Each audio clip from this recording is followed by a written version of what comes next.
এতদিন ইসরায়েলকে অন্ধের মতো সমর্থন করে যাওয়া অনেক দেশও এখন সরে দাঁড়াচ্ছে।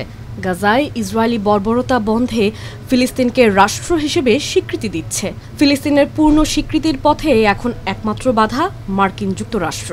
এর মধ্যে গাজায় নজরদারি চালাতে ব্যবহার করা প্রযুক্তি সেবা বন্ধে মার্কিন সফটওয়্যার জায়ান্ট মাইক্রোসফটের ঘোষণায় ভিন্ন কিছুর গন্ধ পাচ্ছেন অনেকে। কোম্পানিটির প্রেসিডেন্ট ব্র্যাড স্মিথ বলেন, মাইক্রোসফটের প্রযুক্তি দিয়ে সাধারণ নাগরিকদের উপর নজরদারি চালানো আমাদের পরিষেবার শর্ত লঙ্ঘন, যে কারণে এ সিদ্ধান্ত নেওয়া হয়েছে।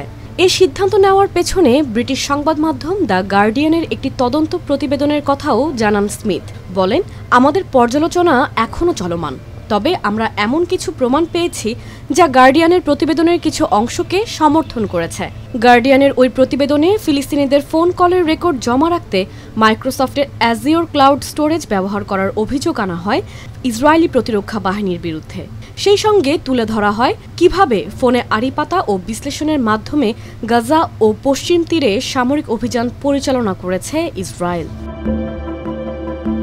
গার্ডিয়ানের এমন প্রতিবেদনের পরপরই নড়েচড়ে বসে মাইক্রোসফট। ইসরায়েলে প্রযুক্তি সেবা বন্ধে আন্দোলনে নামে প্রতিষ্ঠানটির কর্মীদের একটা অংশ, যা দমনে 5 কর্মীকে বরখাস্ত করে মাইক্রোসফট। তবুও থামেনি কর্মীদের সেই আন্দোলন, যার প্রেক্ষিতেই এবার ইসরায়েলে সেবা বন্ধ করতে বাধ্য হয়েছে প্রতিষ্ঠানটি।